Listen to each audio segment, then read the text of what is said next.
We each of us come into this world not a product of our own agency or energies, but as the result of things that are quite outside our control. In a sense, our reality is given to us, especially when we're younger. The DNA that forms who we are, the environment in which we are nurtured, and so much of the infrastructure that surrounds us as we go through life before we're even making self-determining choices about where we will be and what we will do. So much of who we are and what we have is given to us. And it's given to us not just for our sake, it's given to us to be a blessing to others. So it's entrusted to us, really, to do something with that's going to bring about a good outcome. And so when we get to the parable of the talents in Matthew 25, you can see that Jesus is telling a story that highlights the given to us nature of all that we have and the purpose for which it has been given to us. It's been given to us by others, and not just for our own indulgence, but that we might make something of our lives that will be a blessing to others as well.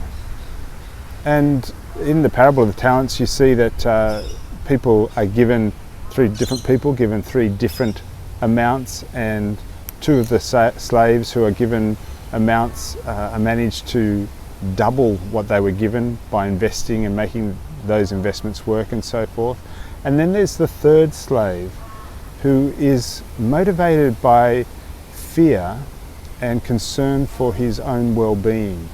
He's in a sense frozen by this fear that doesn't allow him to take a risk or even think about what might be a good thing to do with that which has been entrusted to him.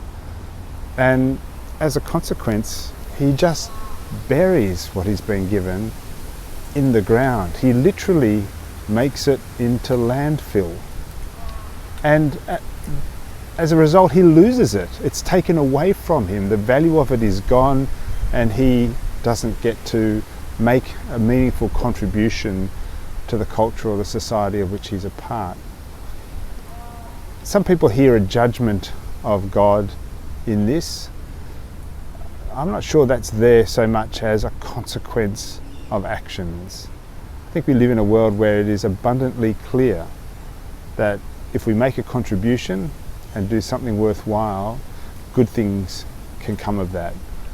And if we decide to respond to our environment and those around us in self-centered fear, then even the life that we've had will diminish and shrivel and fade away. So the parable of the talents is kind of like a life lesson about taking and using what we've been given and making something of life. It doesn't mean being a successful capitalist entrepreneur, because let's face it, you can do really life-giving stuff that doesn't involve capital or money at all.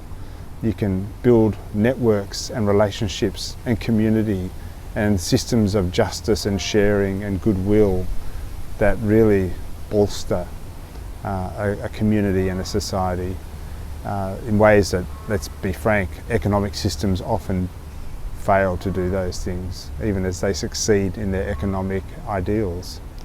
So we're going to talk about the parable of the talents this Sunday at Mustard Seed. We're getting a good crowd along now. Had, I think, nearly 30 people in the building on Sunday. We've still got room for another 15 more. We're allowed to have 45, so come along. But you can also watch on Zoom Church, and we are pressing the button to record it and send it to Facebook Live. We'd love you to participate in whatever way you can and hear about the parable of the talents. Investing your life, don't waste it. God bless, stay faithful, hope to see you around.